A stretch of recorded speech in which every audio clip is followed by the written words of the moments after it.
Good afternoon, everybody. I'm Leslie Wilson. I'm the curator of the William Monroe Special Collections here at the Concord Free Public Library. And I'm pleased to welcome you to the fourth of the library's 5 Thoreau Bicentennial Lectures. These lectures accompany the exhibition Concord, which is my Rome, which is on view up in the library gallery through the end of this month. Both the exhibition and the lecture series are offered to commemorate Thoreau's 200th birthday through exploration of his complex relationship with Concord. Special collections programs like this one are supported by the Concord Free Public Library Corporation, the private nonprofit entity that owns, maintains, and establishes policy for the rich holdings of the library's special collections. It gives me great pleasure to introduce Professor Robert Gross as our speaker this afternoon.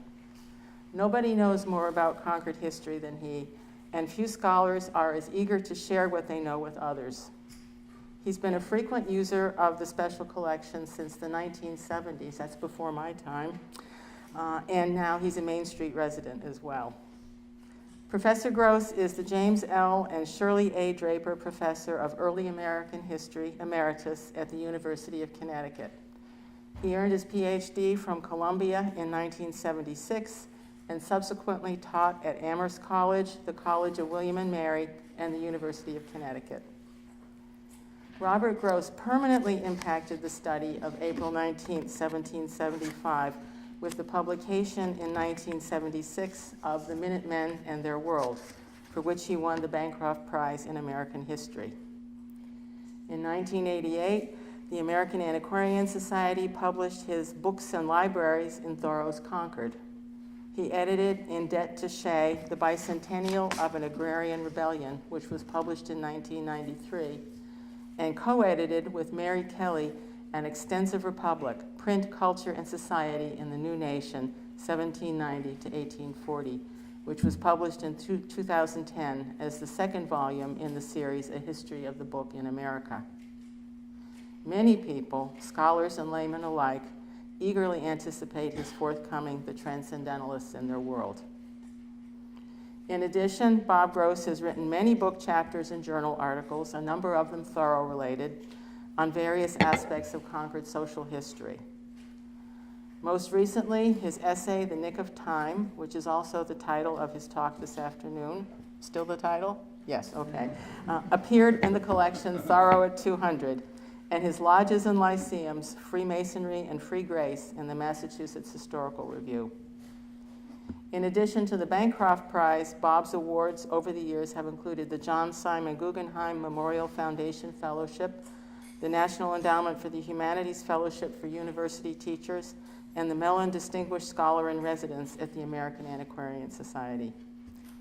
And now that he's a Concord resident, he's locally involved as a member of the Concord Museum's Board of Trustees and an associate member of the Concord Historical Commission.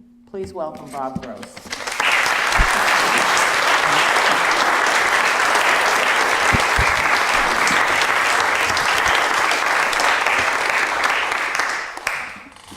Thank you so much for coming out. Can you hear me, Ms. Cutler? It's really a thrill to be here giving this talk, The Nick of Time, in the series. Many people have wondered when exactly the nick of time would come when I'd actually finish my book on Concord. I've been working on this project in one way or another for probably 4 decades, and I'm pleased to say that I finished this week.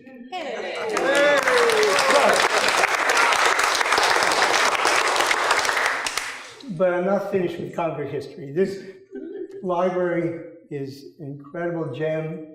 It's been my intellectual home for since 1974. Its archives are just incomparable, and its archivists even more so. So thank you to Leslie.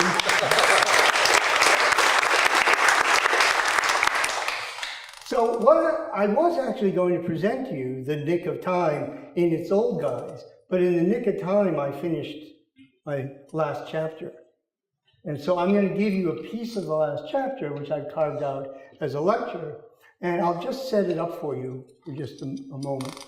And the book traces the social transformation of Concord, especially from the early 1820s to the mid-1840s. And this is a social transformation that involves people breaking away from older customs and constraints, and in one way or another wanting to assert their own will and associate with like-minded people, whether you define that by social class, by religious faith, by voluntary association, or simply your own orneriness wanting to be alone by yourself. But in one way or another, there's a kind of impulse towards social withdrawal. But the question is, to what do you put that? To what purpose? Some people might put that to hierarchical ends that set them apart from and above their neighbors, others towards democratic and egalitarian ends that associate them with their neighbors. Thoreau brings a lot of this together, and in the last chapter of the book, in the piece I'm going to present to you, Thoreau, I try to show how Thoreau is shaped by the changes that are going on in his lifetime, particularly in his childhood and youth. And in this part of it, I'm setting him up for the eve of his departure to live by the shores of Walden Pond. So that will give you the overall storyline. The other thing you should be aware of is I'm so nearsighted, sometimes I know what I've written, sometimes not, so please bear with me. In the mid-1840s, Henry Thoreau was reputed the general scapegoat of Concord. Time and again he affronted local opinion, and neighbors reacted with disdain. As a schoolboy, he earned the contempt of classmates by declining to join in their play. He seemed to have no fun in him, one later recalled. Some people found him downright rude. He would occasionally pass acquaintances on the mill dam without even bothering to say hello. His repeated challenges to convention became the talk of the town.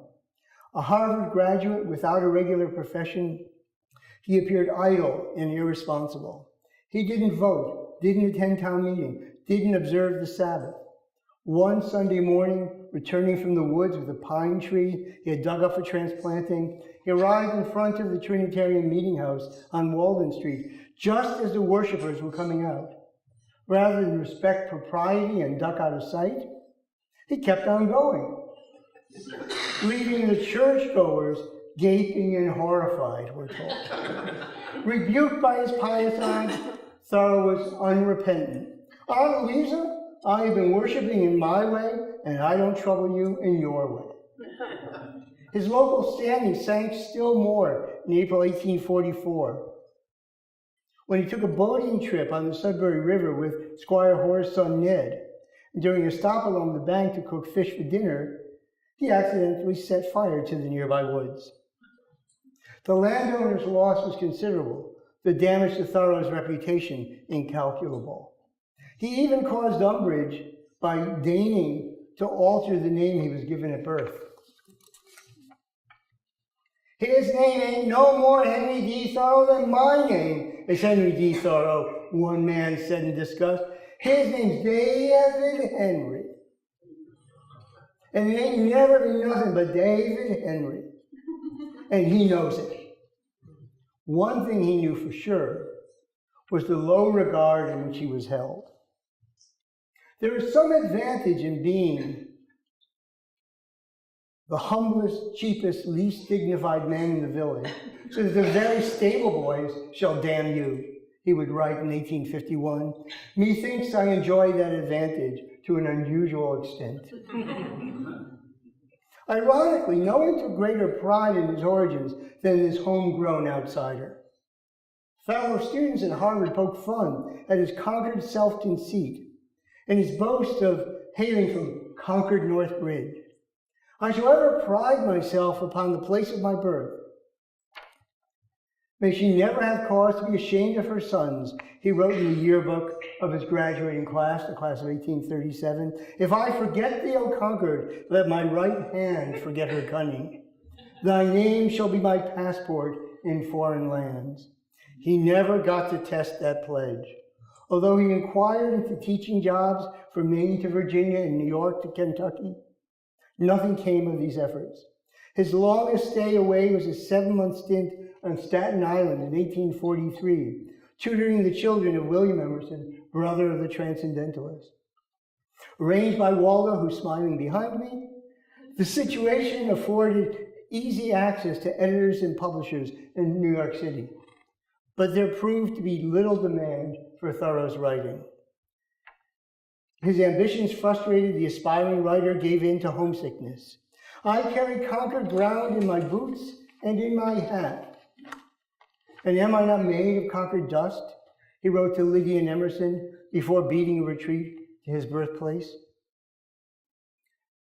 That was where his imagination was centered. So deeply invested was the young man in his native town that in 1838, even before he had embarked on a literary career, he was being touted as a local luminary. Oh yes, we could not do without him, Emerson enthused about his protege. When Mr. Carlyle comes to America, I expect to introduce Thoreau to him as the man of Concord. For all his quarrels with the neighbors, Thoreau was inextricably bound to them by 1,000 imperceptible ties. He was as characteristic of the town as wild grapes, rye and Injun, and English hay. Raised in a family at the heart of the village, he grew up in a community undergoing rapid change, when material circumstances were improving for many, when intellectual horizons were widening, opportunities expanding to make the world a better place, and individuals breaking from inherited institutions and involuntary associations to claim unprecedented freedom of choice. At the same time, social divisions were sharpening, inequalities rising, political discord intensifying, and new ideas emerging to challenge the direction of American life. These forces accelerated during Thoreau's childhood and youth, and on his return home from college, he confronted firsthand their unsettling consequences. From 1837 to 1847, he took their measure, and in his sojourn at Walden, explored the possibility of an alternative way of life. The promising manuscript he produced from that experiment, which would take 6 more years and 7 drafts to turn into a publishable book, offers a searching account of the generational transformation that remade Concord, New England, and the Republic in the first half of the 19th century.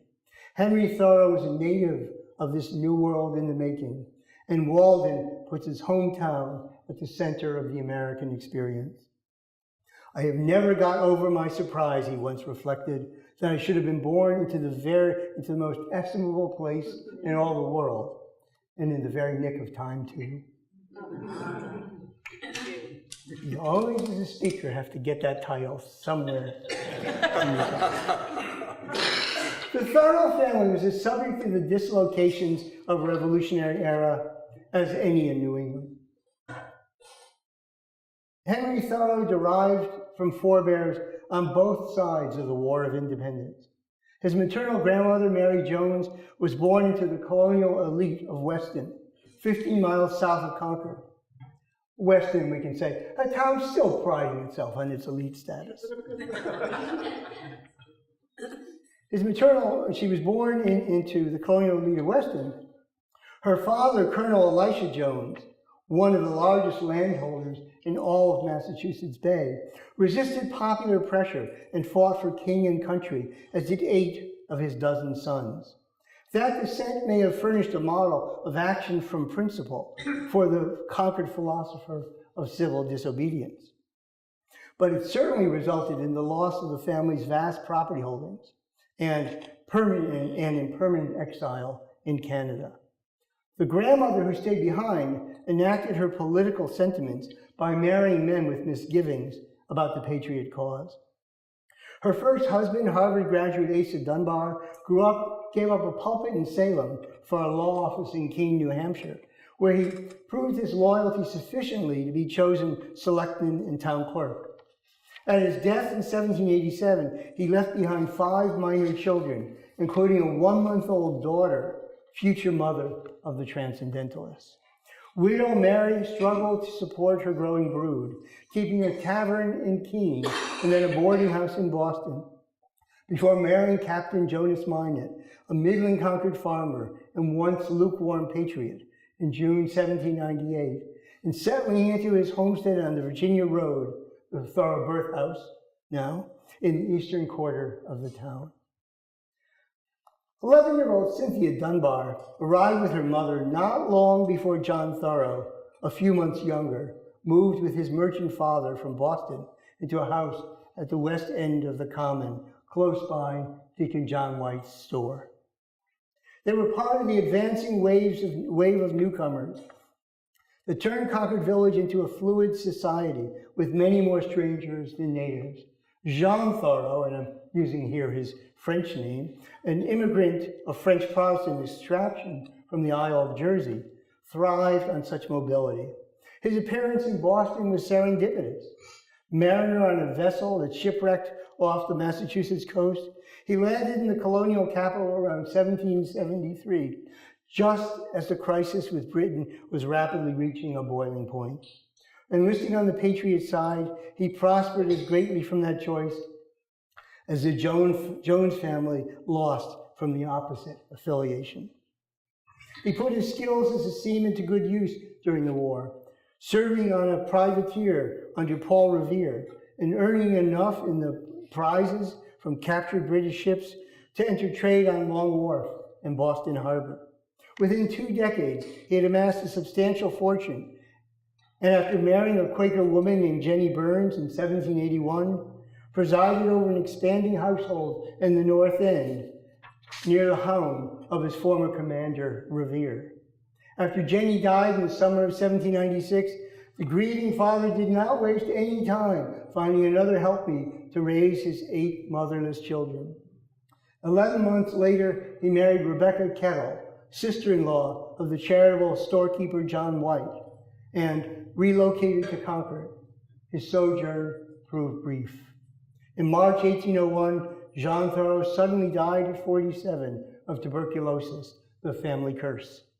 His orphans would make their way in the world under the care of a new stepmother. At first sight, John Thoreau, Henry's father, at age 13, enjoyed considerable advantages. His father's estate was huge, appraised at $23,698. That's about $461,000 in purchasing power in 2016 dollars. So he had $23,698 and the estate was appraised for, including 2 houses in Boston, another in Concord, and this amazing, over $12,500 in stocks, bonds, and notes of hand at a time when hardly anybody owned financial instruments. It ranked 5th on the town valuation list of 1801 and 1st for his portfolio of financial investments. If only he'd lived, he could have established the first stock brokerage firm in Concord.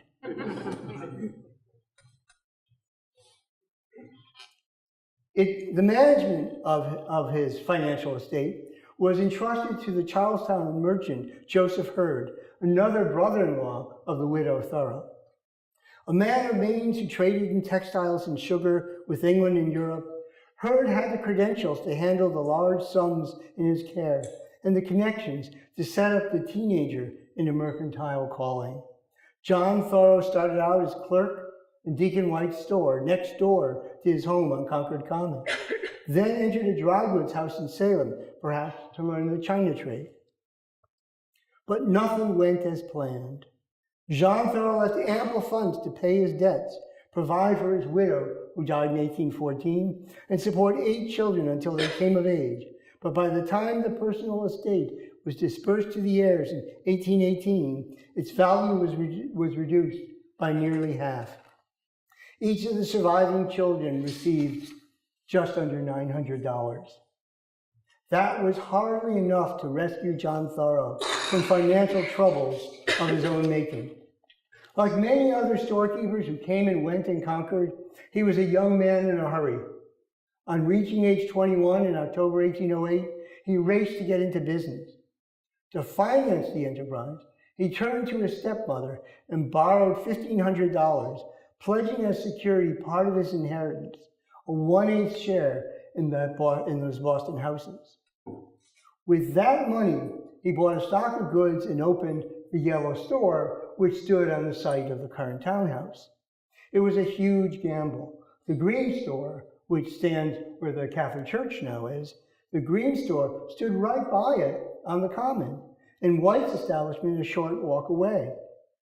In contrast to his contemporaries, the new retailer took no partner and assumed the entire risk on his own. Remember, this is a 21-year-old man.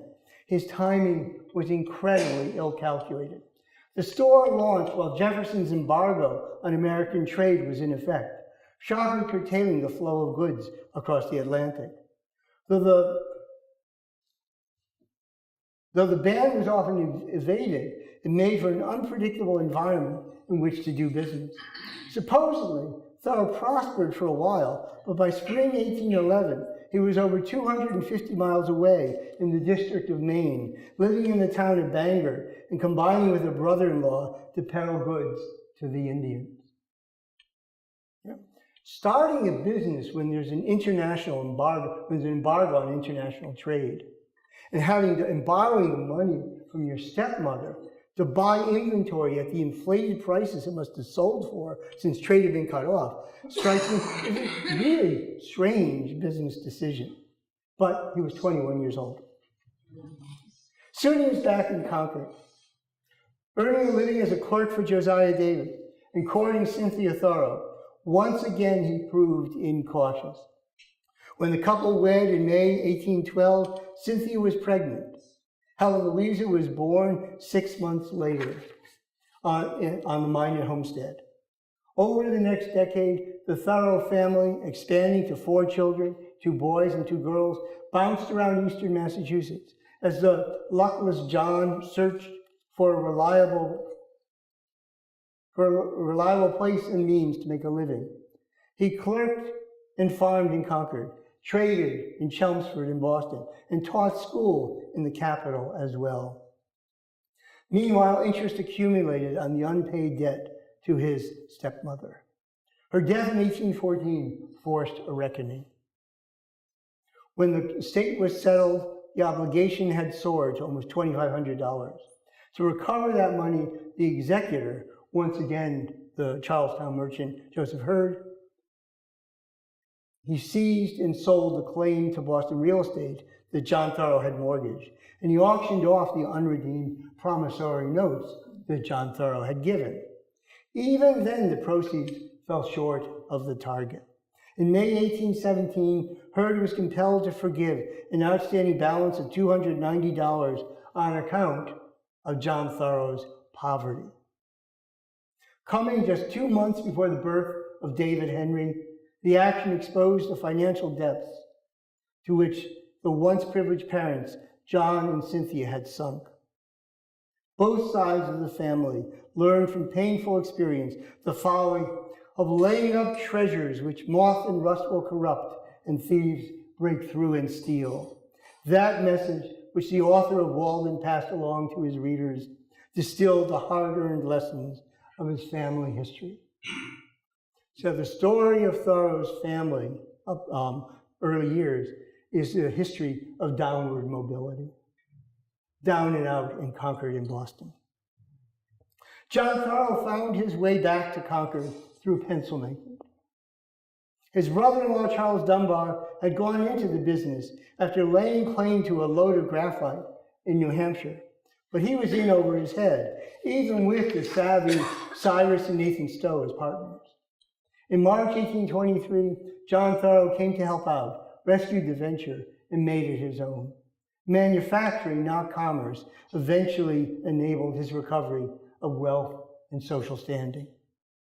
In the 1820s, William Monroe, the pioneer of the industry, the father of the man who is the benefactor of the Concord Free Public Library and the William Monroe Special Collections. I was not paid to give that advertisement. In the 1820s, William Monroe, the pioneer of the pencil industry, was expanding sales with a new, improved product. and Thoreau was quick to follow in his wake. The upstart turned out a high-end pencil favored by architects and artists, surveyors and writers. Its display at the Massachusetts Agricultural Society's fair in 1824, just a year after he'd taken up the business, its display was deemed superior to any specimens exhibited in recent years. The firm's writing tools retained their strong reputation for 2 decades, thanks partly to innovations by the owner's mechanically minded younger son. Even so, it took many years for the Thoreau family to achieve comfort and security. Seared by his early failures, the manufacturer proceeded cautiously. Rather than finance a house with a mortgage, he rented quarters in the village. From 1823 to 1844, the Thoreaus called 5 different dwellings home. Among their landlords was Daniel Shattuck, who ended up owning the properties on the common, including ultimately the Thoreau property. Only in each of the houses doubled as a boarding house, run by Cynthia to supplement their income. Only in 1844 did the couple feel confident enough to take the plunge and borrow the money for a house and 3/4 acre lot in a new area near the railroad depot. The location lacked the privilege of Main Street. It was literally on the other side of the tracks. Commerce and conscience, Emerson declared in a lecture of 1843, were the rival forces shaping the New England mind. In the Dunbar and Thoreau families, as elsewhere in town, men stood for the former, commerce, women the latter, conscience, despite female contributions to trade. The widow Rebecca Thoreau had a strong streak of piety. As a young woman in Charlestown, she agonized over the state of her soul, fearing to join her local church without clear evidence of regeneration, that is, of being born again. And even after she overcame those doubts and professed faith in Christ, she continued to thirst for spiritual experience. In Concord, she became close to Ezra Ripley and regularly attended his preaching. At her death in 1814, she named my worthy friend Ripley as the first beneficiary of her estate. He received the gift of $100, equal to the bequest to her 5 siblings, and the only award to a person not kin. And with good reason, then, the parson penned a tribute to her religious character for the Christian Disciple, a liberal religious periodical. The piece made a point of her benevolence and largeness of heart in charitable causes, which, he had to admit, far exceeded her ability. That was a prescient remark, for as it turned out, there was not enough money in the estate to fund all the legacies. Ezra Ripley didn't get $100. His share was $71. The religious passions of Henry Thoreau's elders could not be contained indefinitely. His maiden aunts, Elizabeth, Jane, Maria, and Sarah Thoreau, formed the core of the little band of dissenters who gave up on Ezra Ripley and his liberal policies in the winter of 1825-26 and began worshiping on their own. 2 of the 3 Dunbar siblings joined them in later years. They were all looking for stricter Calvinist preaching, sterner morality, and more strenuous faith. And despite the periodic conflicts that rocked the congregation, they stuck with their choice. Their sister-in-law, Cynthia, resisted the evangelical call, though not without a lot of soul-searching and mind-changing. The first church had been her sanctuary since July of 1811, when at age 24, she stood in the broad aisle of the meeting house and affirmed the covenant. But Ripley's liberal outlook could not satisfy her spiritual longing. When the Trinitarians began to organize, she withdrew from the established church and tested the alternative, only to return to her family pew in Dr. Ripley's church. The stumbling block was the terms of the Orthodox covenant, to which she could not conscientiously consent. No more than her famous son would she betray her integrity and assent to a creed she did not believe. Like Mary Moody Emerson and her nephew Waldo, she bequeathed to her transcendentalist son a demanding intellect and a questioning spirit. The Thoreau household was no place for a loner. Concord's most famous dissenter was exposed through his family to the mainstream of local life. Caught up in the pencil business, John Thoreau did not have a lot of time to spare for civic duties. He was never elected to local office, never named to a town committee. He stayed aloof from the anti-Masons. While he sat in the family pew at the meeting house, he did not follow his wife into church membership. The pencil maker attended closely to what was happening around him. He belonged in a peculiar sense to the village street, Henry later recalled, loved to sit in the shops or at the post office and read the papers. He was selective in his engagements. An ardent Whig, he supported business-friendly policies, including a free bridge over the Charles River. And he signed up with the Society of Middlesex Husbandmen and Manufacturers shortly after taking up pencil making. Enthusiasm for the annual cattle show, where he exhibited, spread to his children. Helen and Sophia won awards for their artwork. Henry took a premium for a monstrous squash he had grown. So coarse, he said, that nobody could eat it. The writer never lost his fondness for the farmer's holiday. When 100 yoke of oxen, he recalled, paraded as august and great as Osiris down the village streets, and herds of farm boys raced from spectacle to spectacle, feeding heartily on the show. So just imagine the center of town just filled with cattle from all over Middlesex County. And then try walking across the street. Whatever promised to uplift and educate won the Thoreau's approval. For the sake of the children, they sacrificed small comforts, tea, coffee, and sugar, to spare funds for such luxuries as a piano for Helen and Sophia, schooling at Concord Academy, and Harvard tuition for Henry. The Lyceum enjoyed their support. So did the assault on taverns and demon rum. When the 50th anniversary of Concord fight drew near, John Thoreau joined in the call for a celebration. When advance subscriptions were solicited for Shattuck's History of Concord, he put his name on the list.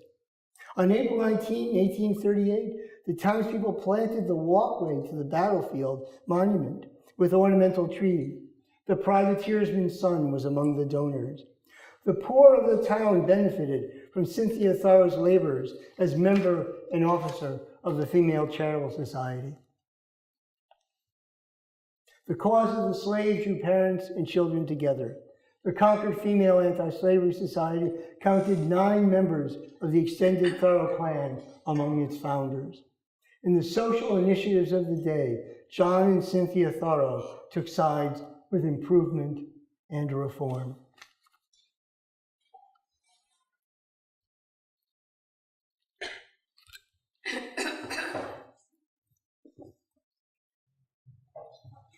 You all get to shuffle about while the cellist is adjusting the chords, the strings. So, indelibly shaped by this family culture, Henry Thoreau was paradoxically a man of community famous for separation from his fellows, a symbol of individualism who came to embody a town. It took a village to produce this transcendentalist. Key steps along this path came when the young man was not in Concord. Like many another college student before and since, he was transformed by education. Thoreau entered Harvard in 1833 at age 16, having scraped by the entrance examinations after his inadequate preparation under Academy's preceptor, Phineas Allen. And he graduated 4 years later, not only a well-trained classical scholar and adept at modern languages, as the school intended, but also with an affinity for European Romanticism and a dawning radicalism in his views of society and culture that were definitely not on the official curriculum. Harvard sharpened his disdain for privilege and inequality, and with good reason. He was a charity scholar at an institution fast becoming a preserve of the Boston elite. Paying the bills for tuition, room and board, and other expenses required everyone in his family to pitch in. Thoreau himself took a 13-week leave to teach and earn badly needed money. And on his return, he had to scramble to catch up on his studies and graduate with his class. By commencement, August 30, 1837, Thoreau stood at a critical remove from the world of his childhood and youth, and he was ready to take its measure. The opportunity came at the graduation ceremony when Thoreau, ranking in the top half of his class, was awarded a speaking part. His assignment was to participate with two classmates in a conference on what they call the commercial spirit of modern times and its influence on the political, moral, and literary character of a nation. To each speaker went one aspect of the subject.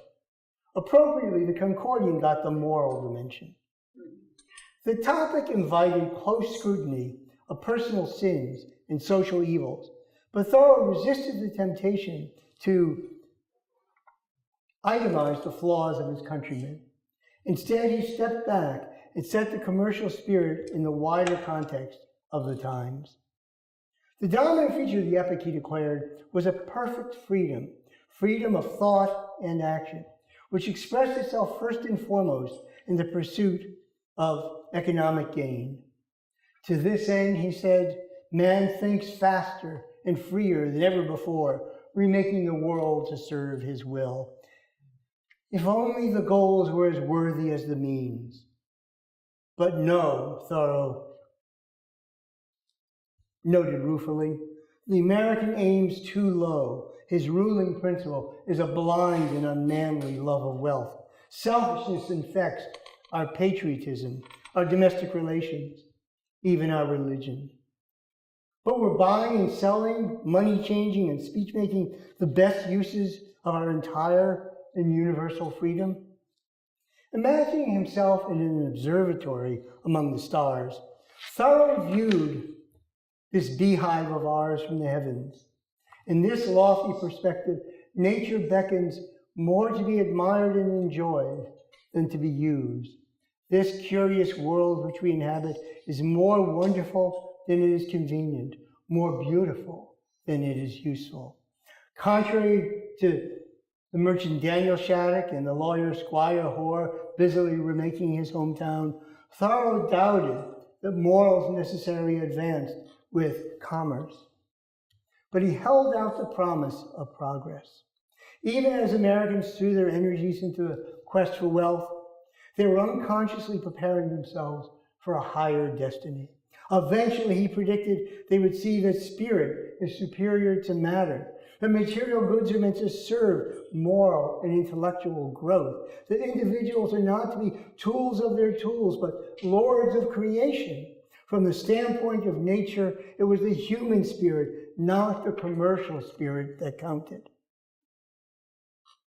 The graduate returned home to exercise his perfect freedom and suffer the consequences. The national economy was in crisis. The long wave of expansion that fueled all the getting and spending decried by Thoreau had begun to retreat earlier that year, as a contraction of lending by the Bank of England set in motion a credit crisis across the United States, shattering the speculative bubble that had driven up land prices in the West, spurred the vast growth of cotton production in the South, and stimulated demand for textiles, shoes, and other consumer goods from the industrial Northeast. Panic spread through the urban centers of American capitalism. Banks failed, factories shut down. The job market for the graduating class of 1837 collapsed. Sound like the graduating class of 2008? But Henry Thoreau was in good shape. Concord had hired its native son to be master of the Brick Grammar School, yet another in a long line of recent Harvard graduates to rotate through the post. The salary was $500 for the year, a substantial and steady income at a time when so many Americans were out of work. A decade earlier, Edward Jarvis had faced opposition to his appointment over the school, owing to doubts that he could ever command the respect of students who had known him as a boy. Thoreau, who had studied under Jarvis, meant no such objection. The 20-year-old's ability to maintain discipline went unquestioned. School started a week after the Harvard commencement. 10 days later, a member of the school committee showed up in Thoreau's classroom unannounced. Deacon Nehemiah Ball, secretary of the three-man body, was there to inspect the conduct of the new master and the behavior of the students in accordance with the committee's rules. No one ever accused Nehemiah Ball of ignoring that duty. Then in his 6th year of service on the board, he enjoyed a reputation of being very punctual in visiting the schools. He cared deeply about education. Though known to drive a hard bargain and hang on to $1, he spared nothing in the schooling of his 8 children. In the fall of 1837, 4 of them, from Caroline, age 13, down to Ephraim, age 8, were among the 90 pupils in Thoreau's charge. I'm sure that Thoreau was glad that absenteeism was rife, because if all 90 had shown up that on any given day, the fire marshal would have to be called. So, Deacon Ball thus had strong personal as well as official interest in the pedagogical abilities of the novice teacher. He also had great confidence in his own opinion. Many years before, the middle-aged leather dealer had kept a district school, and so he presumed to know something about managing the young. Precise, prosy, and pompous, and these are the words of John Shepherd Keyes, he took himself so seriously that his lectures to the Lyceum were widely ridiculed. It is no wonder then that after witnessing Thoreau's boisterous classroom that morning, he hastened to inform the instructor that it was far too unruly and that he needed to crack down right away with the wooden rod, the ferule, on the disobedient and disruptive, lest the school spoil entirely. The advice was unwelcome. The young schoolmaster had hoped to eliminate corporal punishment entirely and to make education a pleasant thing both to the teacher and to the scholar. But instead of protesting or ignoring the officious counsel, Thoreau seethed silently. That afternoon, after Ball was gone, he did as he was told. At least 2 students and perhaps half a dozen, including a 13-year-old girl working as a maid in his own parents' home, suffered the sting of the ferule. The reluctant disciplinarian felt a different kind of pain. Applying the rod in violation of his beliefs, he did violence to his conscience, and that was intolerable. That evening, Thoreau sought out the deacon and resigned. It was a bold stand in defense of his principles, the first of many to come. It was also a risky step in the midst of a deepening depression, comparable in its imprudence to his father's opening a store amid an embargo on trade. In retrospect, Thoreau might have done well to make his case before the entire school committee. The body, chaired by the Reverend Barzillai Frost, was a reform-minded group intent on improving the skills of the teachers and awakening the interest of the pupils. And on its watch, the town raised its spending on the schools to $2,000, the largest amount ever up to that date.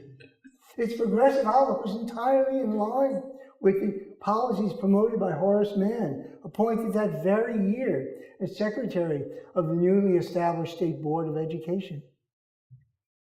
There is no reason to assume, as so many scholars have assumed, that the committee would be antagonistic to Thoreau's pedagogy and incapable of persuasion. But the uncompromising instructor was uncomfortable with its surveillance and doubtful that he could ever keep it happy on the plan he meant to pursue. Rather than adapt to the schemes of others, he would chart his own way. In the wake of his abrupt resignation, Thoreau vowed to start a school where he would have a free hand. The local academy was actually available, with no instructor in residence at the start of the fall 1837 term.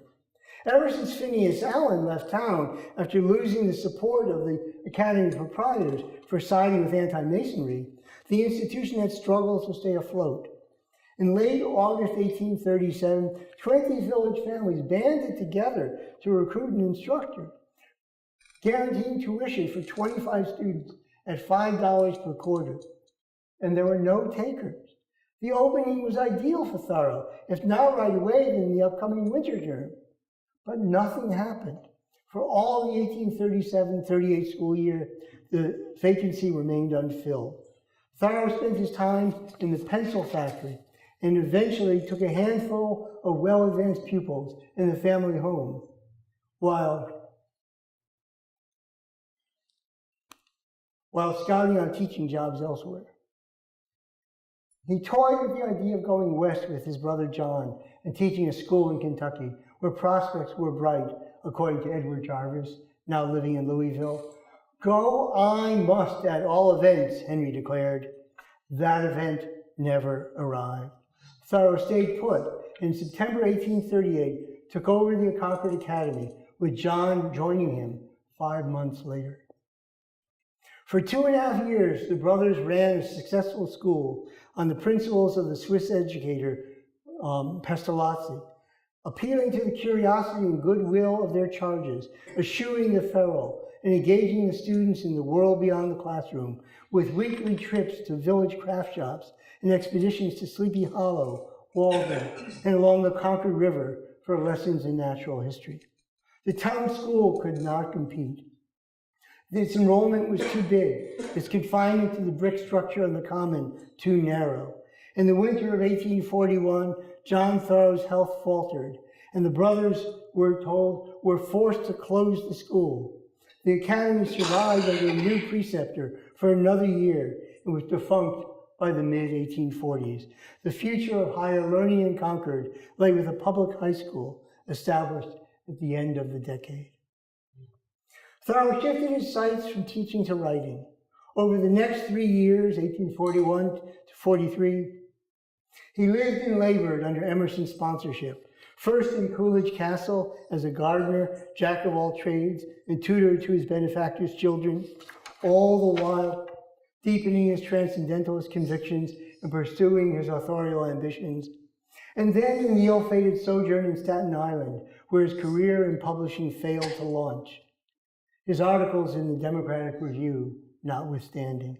Chastened by the metropolis, he returned home to recharge his energies and get his writing back on track. At age 26, the college graduate was again in his parents' home. We all know that's the modern parent's worst nightmare.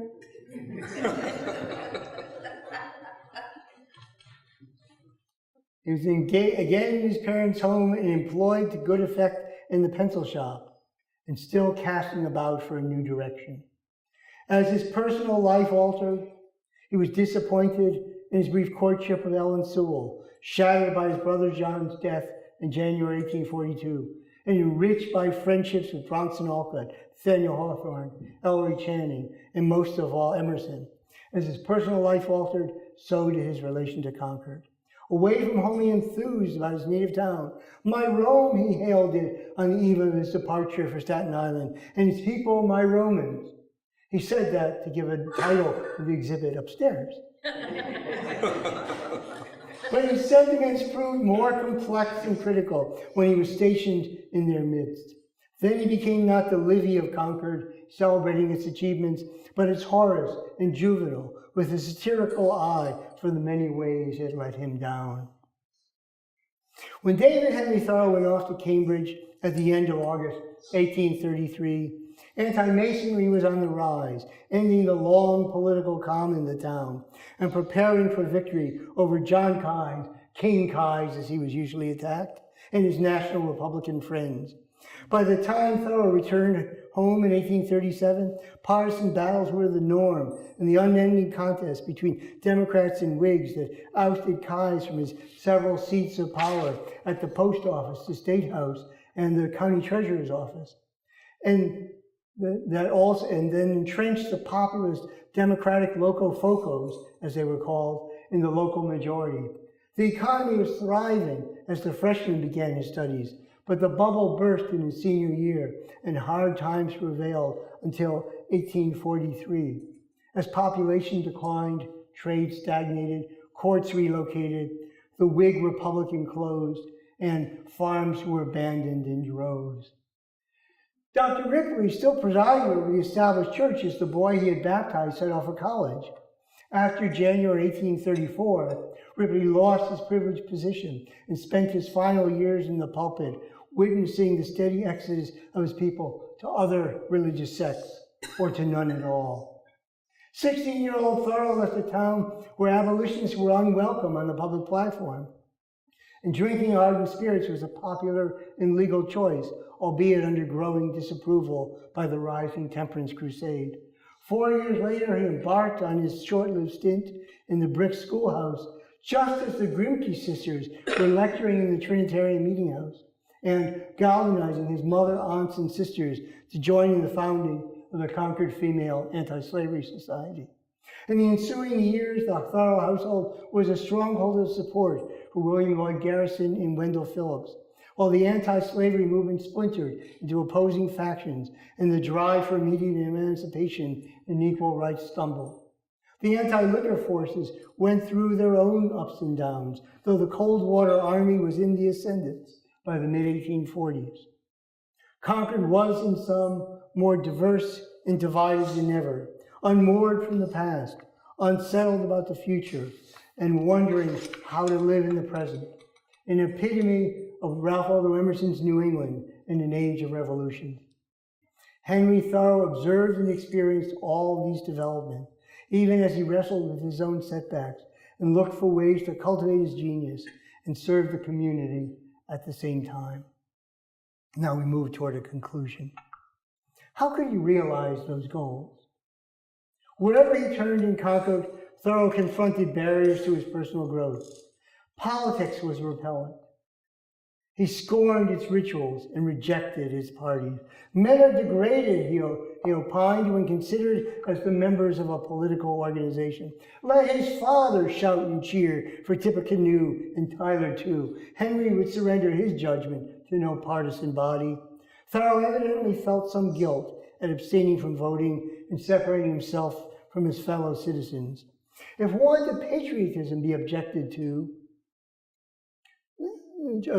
us because we hold ourselves aloof from the din of politics, he mused a few weeks later, just remember what the Greek philosopher Anaxagoras replied to a similar rebuke from the Athenians. I'm sure you all remember those familiar saying of Anaxagoras. Just in case you didn't, Thoreau said, in the words of Anaxagoras, it was not true that he was indifferent to his country because he had withdrawn from it in order to dedicate himself to the search for truth. On the contrary, he declared, pointing to the heavens, I esteem it infinitely. Organized religion provoked Thoreau's wrath. He signed off the parish at the start of 1841 in a matter-of-fact note on display upstairs to town clerk Cyrus Stowe, merely declaring, I do not wish to be considered a member. He saved his vituperation for his journal and correspondence. There is no infidelity so great as that which prays and keeps the Sabbath and founds churches. He inveighed before the first Sunday of 1842, the first Sabbath when church was separated from state in Massachusetts. The sealer of the South Pacific preaches a truer doctrine. Thoreau expanded on that sentiment in a letter to a spiritual seeker who had found a home in the mystical new church founded on the principles of the theologian Emanuel Swedenborg. Why turn to social institutions, the paltry expedients devised by other men like ourselves, as the pathway to faith? No soul needs to look abroad for instruction. The New Testament, Thoreau acknowledged, can provide an inspiration. So too can Hindu scriptures. Yet no text, however ancient or approved, can take the place of personal experience. Ezra Ripley's sermon slipped away during a walk in the woods. The strains of a more heroic faith vibrate through the weekdays and the fields, a more heroic faith than through the Sabbath and the church. To shut the eyes to the immediate voice of God and to prefer to know him by report will be the only sin. Ultimately, the purpose of religion was not to uphold authority and enforce convention, but to inspire and elevate the individual. Our religion is where our love is. The dictate of such a faith was simple to Thoreau. For my part, if I have a creed, it is to live, as to preserve and increase the susceptibleness of my nature to noble impulses. First to observe if any light shine on me, and then faithfully to follow it. Reformers had little to offer Thoreau as an alternative to church and state. He'd met enough of these eccentrics, malcontents, and one-idea men, streaming their way to Emerson's doorstep or boarding at his mother's table to look askance at their panaceas for the ills of the day. Why turn to these quacks for remedies?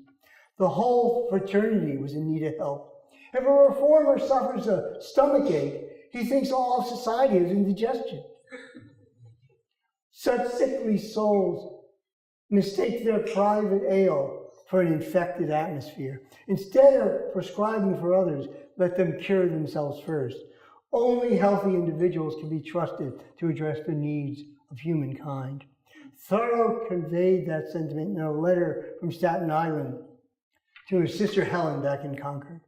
His brother had died of tetanus a year and a half before. Helen would succumb to consumption in 1849. Thoreau himself was periodically debilitated by ill health. He was quick to admit that his criticism of reformers could apply to himself. I say these things with the less hesitation because I have the jaundice myself, but I also know what it is to be well. With such self-knowledge, he spurned an invitation to join Brook Farm at its start. I think I'd rather keep bachelor's hall in hell than go to board in heaven, he sniped in the privacy of his journal. Dost think thy virtue will be boarded with you? The problem with reform, as he saw it, was that it relied on collective solutions to problems that were individual in their essence. For all his seeming aloofness from the activities of contemporaries, Thoreau longed for human connection. But the conventions of society got in the way. The young man laid out the dilemma in his first lecture to the Lyceum in April 1838, 7 months after resigning his post as schoolmaster. The title of the address was Society, and to judge by the fragments of the talk that Thoreau copied into his journal, the unemployed teacher did not shirk from challenging the routines of his neighbors. In daily encounters, men and women did not meet as gods. Instead, they kept one another at a distance with excessive ceremony and much shaking of hands and rubbing of noses. The utmost nearness to which men approach each other amounts barely to a mechanical contact, as when you rub two stones together. The situation was even worse when people congregated in cities or gathered in crowds. In large assemblies, parades and rallies, commencements, even cattle shows, men were absorbed into the mass and reduced to the lowest level. Individuality dissolved. The mass, he wrote, is only another name for the mob. No wonder Thoreau was so appalled by the horde of humanity against whom he jostled on the Manhattan streets in 1843. I don't like the city any better the more I see it, but worse. I am ashamed of my eyes to behold it, he wrote Emerson not long after his arrival. It's 1,000 times worse than I could have imagined. The pigs in the street are the most respectable portion of the population. When will the world learn that 1 million men are of no importance compared with one man? Thoreau was determined to gain control over his life. In the winter of 1841, as the Brothers' Academy was coming to an end, he once again considered his options. He toyed with the idea of leasing or buying land and engaging in farming. The plan never came to fruition. Thoreau made a successful offer on the Hollowell place, a run-down farm along the Sudbury River, but the seller changed his mind, and the buyer expressed relief at having escaped the fate of becoming a landowner. In his survey of properties, he had been shocked to see the depressed condition of the countryside. Wherever I go, the farms are run out, and there they lie, and the youth must buy old land and bring it to. Did he really want to harness himself to that yoke? I must not lose any of my freedom by being a farmer and landholder. Then again, the soon-to-be unemployed schoolmaster was wary of the trades and professions, which are so many traps which the devil sets to catch men in. And good luck he has too, if I may judge. Better perhaps to enjoy the independence of a day laborer. In late April of that year, just before he moved into Emerson's house, he spent a day shoveling manure for a wage of 75 cents. The well-educated laborer deemed it a good bargain, for even as he exercised his muscles, heaving dung from a pen, he could entertain his thoughts about how to live uprightly. This must have been the only person shoveling manure in all of Concord who celebrated as an opportunity to philosophize in his head. In the end, so he resigned with the Emersons, a stay lasting 2.5 years, and tended his landlord's orchard and garden. But he remained restless with that decision. In the waning days of 1841, as he sat in his room in Emerson's house and recorded in his journal a desire to get away and live by the shores of a pond, as he and classmate Stearns Wheeler had done for 6 weeks along Sandy Pond in Lincoln during the summer before graduation from Harvard. He yearned to hear only the wind whispering among the reeds. You must converse much with the fields and woods. He enjoined himself, if you would imbibe such health into your mind and spirit as you covet for your body. And now we're just coming to the end. But Thoreau could not retreat from society so easily. For all his insistence that I am my destiny, he was defensive about his situation as an unemployed college graduate, living off Emerson's charity and giving nothing back to the community except occasional service as an officer of the Lyceum. I must confess I have felt mean enough, he reflected in March 1842, when asked how I was to act on society, what errand I had to mankind. The question was legitimate, he conceded, even though my loitering is not without defense. Far from wishing to withhold his contribution to the common good, he was anxious to communicate the wealth of my life to men who would really give them what is most precious in my gift. But he could do so only by means that were authentically his own. I would secrete pearls with the shellfish and lay up honey with the bees for them. I will sift the sunbeams for the public good. Raised under Ezra Ripley's preaching, the aspiring writer could not slough off the obligation to be useful to his fellow men.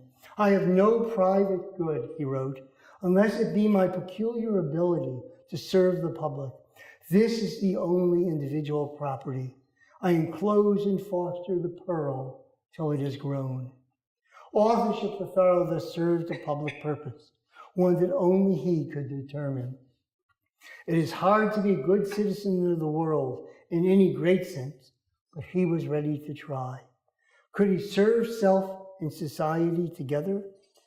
The whole duty of life is contained in the question, how to aspire and aspire both at once. At Walden, he would seek out the answer. Thank you.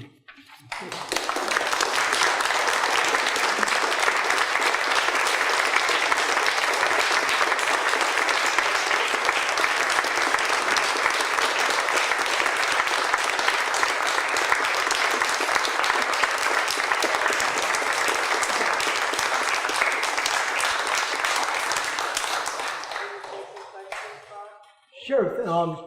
Thank you all very much. Back in the days, the heyday of the Concord Lyceum started in 1829 and then continued for another century. But in its early period, it's really interesting to know that There was no question and answer period afterward. Edward Jarvis would come up and give an hour and a half to 2 hour lecture on vegetables. Nehemiah Ball would have a colored lantern show on a sheet behind him of wild animals, and he would say, a lion, this is a ferocious animal. And nobody ever got to say a word. So there is progress. What would you like to ask? I would warn you out. There's food, so I'm not at all upset if you race for the food.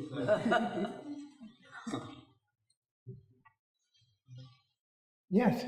Well, I have a copy of your book, The Man of the World, so I was interested in this. I was sort of wondering, this, we have Harry Potter land, we have all this. Do you think there'll be an area someplace in this country where people can go to a lake and sort of live the experience that, like you have the dunes on Cape Cod? Wouldn't it be fun to go to a cabin somewhere that somebody built the size of Thoreau's and live there for, rent it for a few days and see what it's, do a journal? And I think we have people in the audience who have done just that, right there.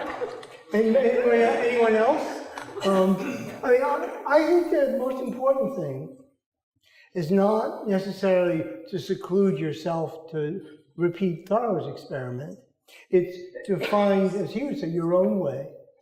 Can you cultivate yourself? Can you find out who you are in the midst of a crowd?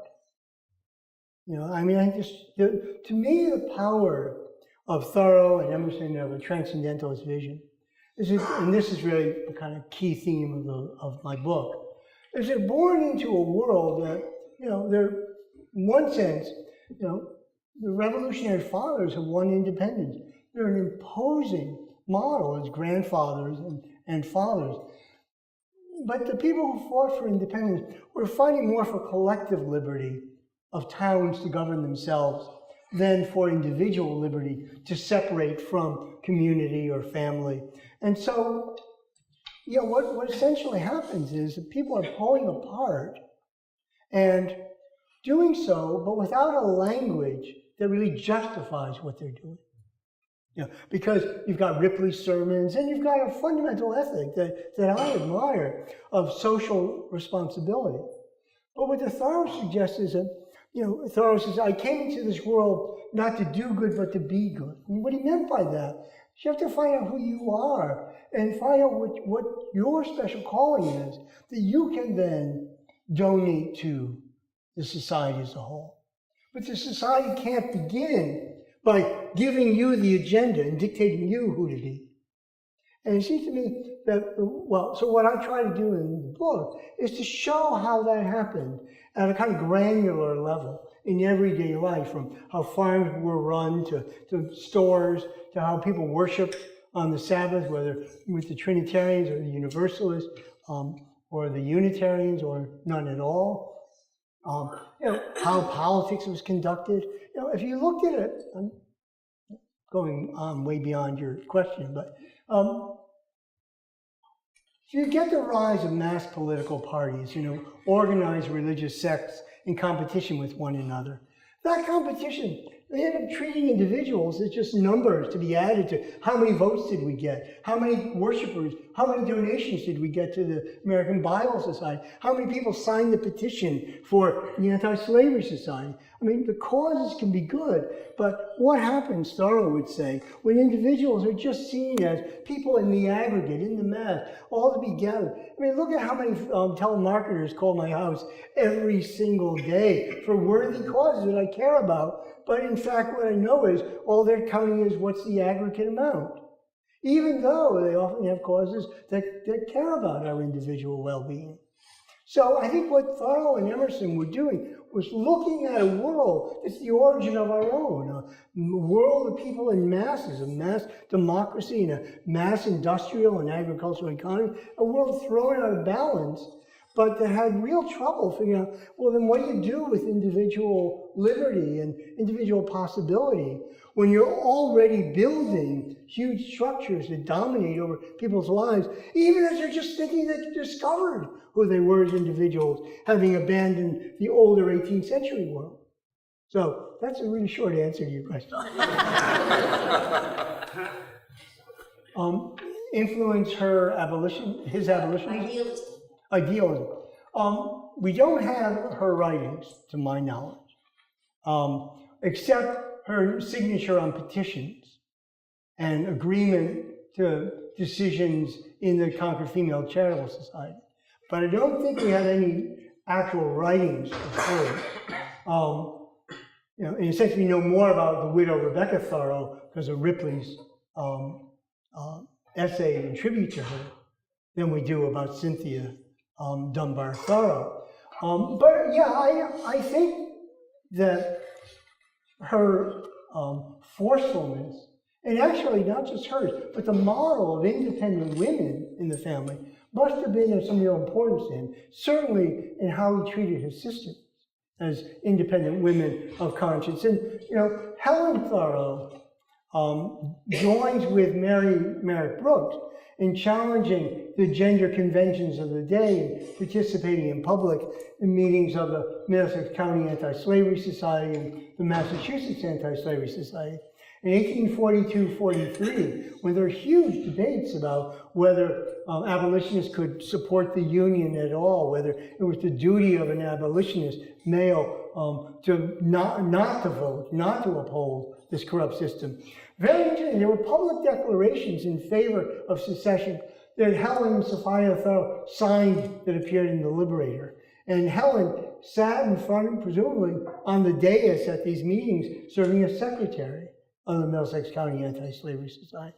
So in that sense, I think there's a strong tradition and strain of conscience in the family that's really being held to.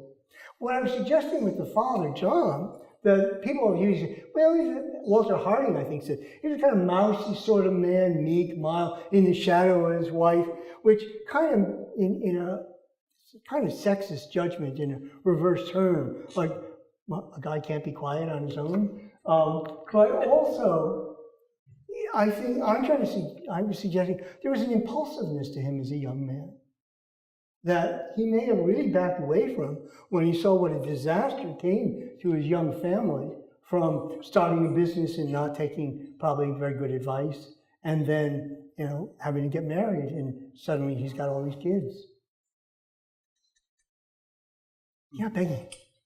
The nature play over at the Old Manse sort of indicated that Henry was more than infatuated with Lydia. Would you comment on that? Well, they have left me personal documents that no one has seen before. No.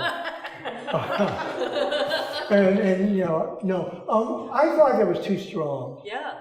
I thought it was. I think that they set up one thing. This is the outdoor play that was done at the Old Manse last Sunday, which I could try to reproduce for you.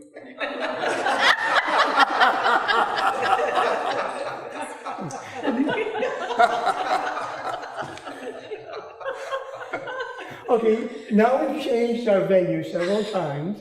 In the play, which is quite good, the audience moves with the cast to different sites on the Old Manse property.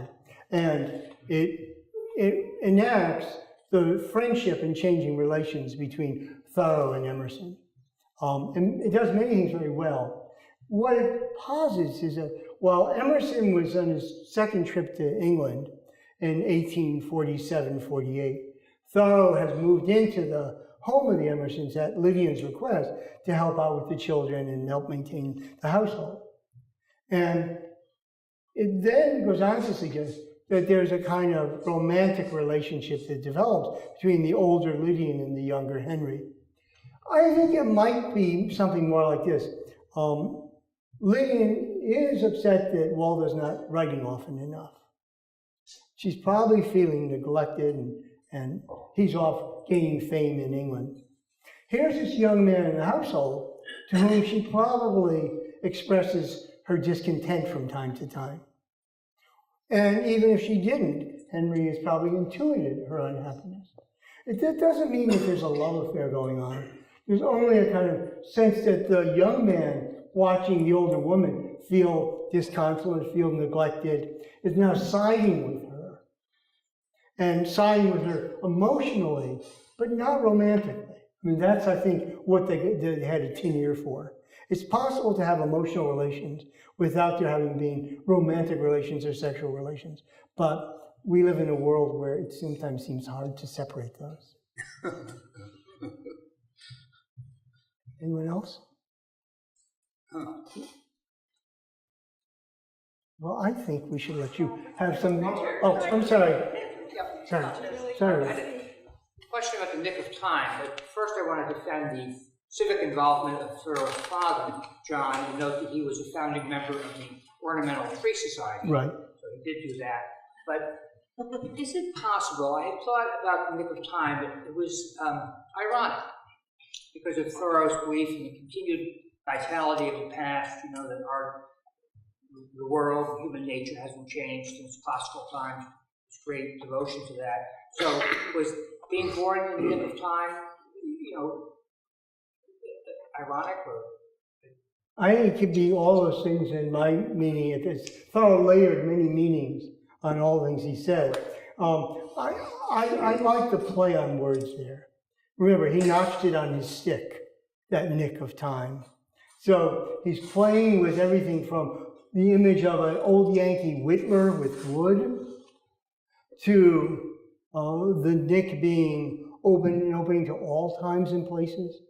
But it's also, I think, a perception. Like Emerson's, we live in an age of revolution, when the old and the new stand side by side and admit of being compared, when the historic glories of the older world and the rich possibilities of new are there before us.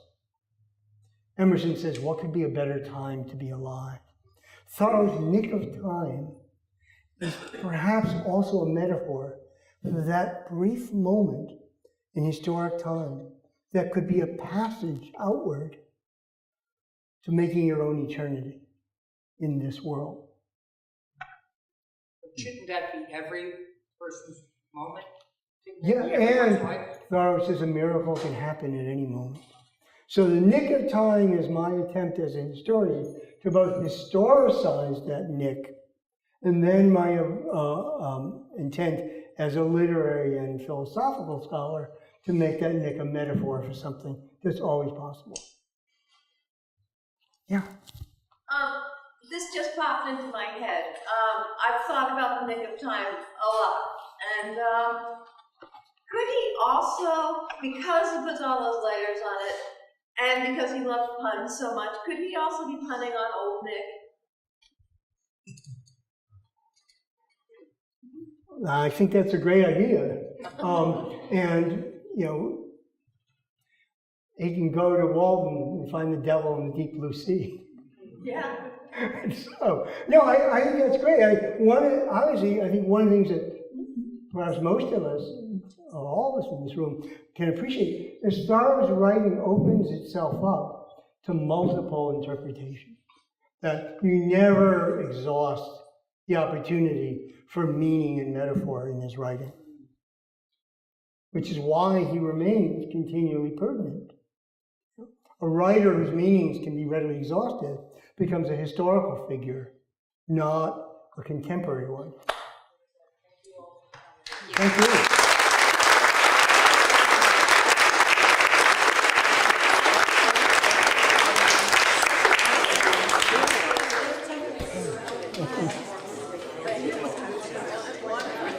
Thank you.